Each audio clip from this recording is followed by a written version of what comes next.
Donc voici la correction pour la fonction multiplier.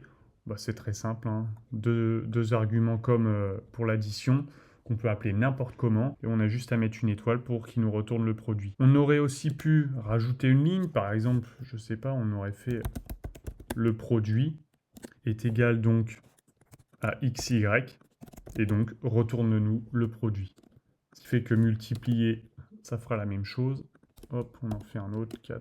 9 fois 4, 36. Maintenant qu'on a vu ça, on va voir de plus près la déclaration return. Donc, cette instruction, on va voir comment elle est utilisée. Qu'est-ce que c'est que cette instruction return? Eh bien, c'est une instruction spéciale en Python qui permet à une fonction de renvoyer une valeur lorsqu'elle est appelée. Un peu comme l'équivalent de print. Ça veut dire que quand tu définis une fonction en Python, tu peux utiliser l'instruction return pour renvoyer une valeur spécifique à partir de cette fonction. Ça peut être n'importe quoi, ça peut être un nombre, une chaîne de caractères, une liste, ou même un objet plus complexe. Mais faisons un exemple. Reprenons ceci, la fonction addition, et précisons-lui que, comme pour le produit, on veut rajouter une ligne et qu'on veut lui retourner le résultat.